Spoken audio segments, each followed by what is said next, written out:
స్వయం సహాయక సంఘాల మహిళలకు ఇచ్చిన ఎన్నికల హామీల అమలుపై మాజీ ముఖ్యమంత్రి జగన్ కూటమి ప్రభుత్వాన్ని లక్ష్యంగా చేసుకుని విమర్శలు చేశారు.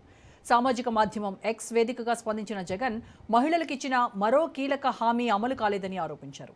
టీడీపీ జనసేన ఎన్నికల మేనిఫెస్టోలో ఎస్హెచ్జీ మహిళలకు వడ్డీ రాయితీ వర్తించే రుణ పరిమితిని 3 లక్షల నుంచి 10 లక్షల రూపాయలకు పెంచుతామని ప్రకటించారని, కానీ అధికారంలోకి వచ్చిన తర్వాత ఆ హామీని పూర్తిగా పక్కన పెట్టారని విమర్శించారు.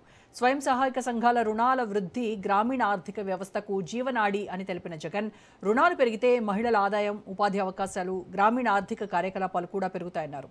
అయితే కూటమి ప్రభుత్వం వచ్చిన తర్వాత ఎస్హెచ్జీ రుణాల వృద్ధి గణనీయంగా తగ్గిందని ఆరోపించారు. అంతేకాకుండా 2024-25లో వడ్డీ రాయితీ కింద నిధులు విడుదల కాలేదని, 2025-26లో బడ్జెట్లో కేటాయింపులు ఉన్నప్పటికీ విడుదల కాలేదని, 2026-27లోనూ కేటాయింపులు సరిపోవని జగన్ వ్యాఖ్యానించారు. ఇక జగన్ వ్యాఖ్యలకు సంబంధించి పూర్తి ఇన్ఫర్మేషన్ మా ప్రతినిధి రమేష్ విజయవాడ నుంచి లైవ్లో అందిస్తారు. రమేష్, వైసీపీ హయాంలో ఈ సెల్ఫ్ హెల్ప్ గ్రూప్స్కి సంబంధించినటువంటి మహిళలకు సంబంధించినటువంటి వడ్డీ రాయితీ పథకాలన్నీ కూడా సజావుగా ఆన్ టైమ్ నిధులన్నీ విడుదలయ్యాయి. మరి కూటమి ప్రభుత్వం వచ్చాక ఎక్కడ లోపం జరుగుతోంది? ఈరోజు జగన్ ప్రశ్నించారు, ఈ నిధులు విడుదలకి ఆలస్యం అయిన దానికి కారణాలు ఏంటి అని ఆయన ప్రశ్నిస్తూ ఉన్నారు. సో ప్రభుత్వం నుంచి ఏమైనా రెస్పాన్స్ వచ్చిందా?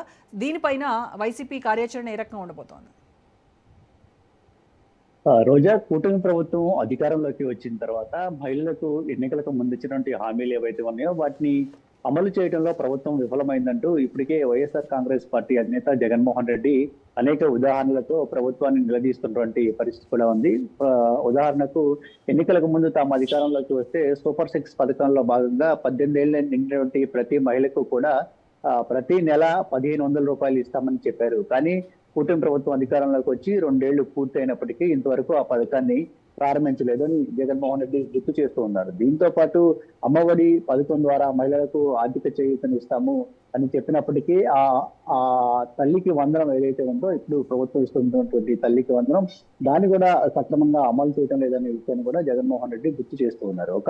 ఈ 2 పథకాలే కాకుండా ఎన్నికలకు ముందు మహిళలకు ఇచ్చినటువంటి అనేక హామీలను ఇప్పటికే కూటమి ప్రభుత్వం విస్మరిస్తుందని చెప్తూనే ఈ రోజు తాజాగా స్వయం సహాయక సంఘాలకు ఏవైతే రాష్ట్ర ప్రభుత్వం వడ్డీ రాయితీ కానీ లేదంటే రుణ పరిమితిని పెంచుతామని ఎన్నికలకు ముందు హామీ ఇచ్చిందో ఆ హామీ కూడా విఫలమైందంటూ వైసీపీ అధినేత జగన్మోహన్ రెడ్డి ఎక్స్ వేదికగా మరోసారి ఈ అంశాలన్నింటినీ కూడా పూర్తి లెక్కలతో రాష్ట్ర ప్రజలకు వివరించే ప్రయత్నం చేయడం జరిగింది. ప్రధానంగా వైఎస్ఆర్ కాంగ్రెస్ పార్టీ అధికారంలో ఉన్నటువంటి సమయంలో ఈ సెల్ఫ్ హెల్ప్ గ్రూప్స్ ఏవైతే ఉన్నాయో డ్వాక్రా సంఘాలు, ఈ డ్వాక్రా సంఘాలకు దాదాపుగా వడ్డీ లేని రుణాలను అదేవిధంగా వడ్డీ రాయితీల రూపంలోనే 5,000 కోట్ల వరకు ఇచ్చినటువంటి పరిస్థితి కూడా ఉంది. కానీ ఇప్పుడు కూటమి ప్రభుత్వం అధికారంలోకి వచ్చిన తర్వాత ఈ స్వయం సహాయక గ్రూపులకి ఇస్తున్నటువంటి వడ్డీ రాయితీలు ఏవైతే ఉన్నాయో వాటిని ఇంతవరకు ఇంప్లిమెంట్ చేయట్లేదు, ఇవ్వటం లేదు అనే విషయాన్ని కూడా జగన్మోహన్ రెడ్డి గుర్తు చేస్తూ ఉన్నారు. వైసీపీ హయాంలో ఆసరా పథకాల ద్వారా కానీ లేదంటే ఇతర సంక్షేమ పథకాల ద్వారా పెద్ద ఎత్తున మహిళలకు లబ్ధి చేకూరింది. దీనివల్ల గ్రామీణంలో ఉన్నటువంటి మహిళలు ఆర్థికంగా కొంత పురోగతి సాధించడానికి అవకాశం ఏర్పడింది. కానీ ఇప్పుడు కూటమి ప్రభుత్వం అధికారంలోకి వచ్చిన తర్వాత మహిళలకు ఇస్తున్నటువంటి సంక్షేమ పథకాలను పూర్తిగా నిలుపుదల చేయడం లేదంటే అరాకొరగా ఇవ్వటం వల్ల ఇటు గ్రామీణ ఆర్థిక వ్యవస్థ దెబ్బతింటుంది, మహిళలు కూడా తీవ్ర ఇబ్బందులు పడుతూ ఉన్నారు. రానటువంటి రోజుల్లో ఇది గ్రామీణ ఆర్థిక వ్యవస్థను మరింత దెబ్బతీయడానికి అవకాశం ఉందనే ఒక ఆందోళన కూడా జగన్మోహన్ రెడ్డి వ్యక్తం చేస్తున్నటువంటి పరిస్థితి కూడా ఉంది. ఎన్నికలకు ముందు తాము అధికారంలోకి వస్తే ఈ డ్వాక్రా సంఘాలకు ఏదైతే 3 లక్షలు ఇస్తూ ఉన్నారో అంటే వడ్డీ లేని రుణాలు 3 లక్షల నుంచి 10 లక్షల వరకు ఇస్తామని హామీ ఇచ్చారు. కానీ ఆ హామీని కూడా పట్టించుకునేటువంటి పరిస్థితి కూడా లేదని చెప్తున్నారు. అంతేకాకుండా ఈ వడ్డీ లేని రుణాలు ఏవైతే ఉన్నాయో వీటికి సంబంధించి బడ్జెట్ లో కేటాయింపులను కూడా జగన్మోహన్ రెడ్డి గుర్తు చేసినటువంటి పరిస్థితి ఉంది. 2024-25 సంవత్సరానికి కనీసం ₹1 కూడా వడ్డీ లేని రుణాలకు నిధులు కేటాయించలేదని చెప్తూ ఉన్నారు. అదేవిధంగా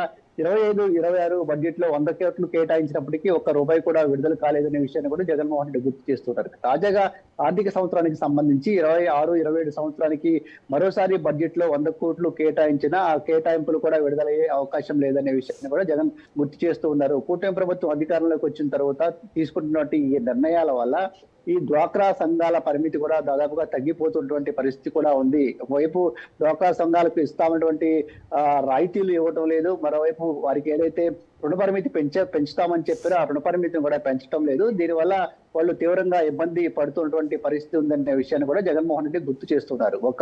ఈ డ్వాక్రా సంఘాల మహిళలకు సంబంధించే కాకుండా ఇప్పుడు ఏదైతే రాష్ట్ర ప్రభుత్వం గొప్పగా ప్రచారం చేసుకుంటుందో ఉచిత బస్ ప్రయాణ మహిళలకు కల్పించామనే విషయాన్ని, ఆ విషయానికి సంబంధించి కూడా అనేక ఆంక్షలు పెట్టినటువంటి పరిస్థితి కూడా ఉంది. దాదాపుగా అన్ని బస్సుల్లో మహిళలు ప్రయాణించడానికి అవకాశం కల్పించాలి, కానీ ఈ పథకంలో కూడా కొంత కోతలు పెట్టింది, కానీ కొన్ని బస్సుల్లో మాత్రమే మహిళలకు ఉచితంగా ప్రయాణం చేసే అవకాశం రాష్ట్ర ప్రభుత్వం కల్పిస్తుంది. సో మొత్తంగా చూస్తే మాత్రం కూటమి ప్రభుత్వం అధికారంలోకి వచ్చిన తర్వాత మహిళలను ఇటు ఆర్థికంగా వారు ఎదుగుదలకు ఏమాత్రం సహకరించడం లేదు. అంతేకాకుండా వైఎస్ఆర్ కాంగ్రెస్ పార్టీ అధికారంలో ఉన్నటువంటి సమయంలో ఏవైతే సంక్షేమ పథకాలు మహిళల కోసం అమలు చేశారో ఆ సంక్షేమ పథకాలను కూడా అమలు చేయటం లేదనే విషయాన్ని ప్రతిసారి జగన్మోహన్ రెడ్డి గుర్తు చేస్తూ ఉన్నారు. అమ్మఒడి విషయం కావచ్చు, లేదంటే అది ఇప్పుడు కూటమి ప్రభుత్వం ఇస్తున్నటువంటి తల్లికి వందనం పథకం కావచ్చు, లేదంటే స్త్రీ శక్తి నిధి కింద ఇస్తున్నటువంటి నిధులు కావచ్చు, ఏవి అమలు కావటం లేదు. తాజాగా వీటికి తోడు ఈ స్వయం సహాయక సంఘాలకు వడ్డీ లేని రుణాల విషయంలో కావచ్చు, లేదంటే రుణ పరిమితిని పెంచే విషయంలో కూడా కూటమి ప్రభుత్వం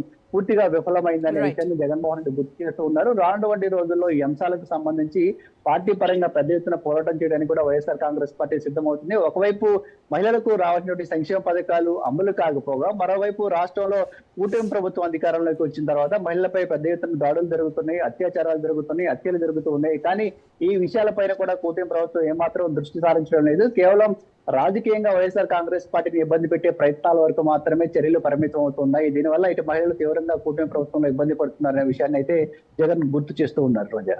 రైట్, థ్యాంక్ యూ రమేష్.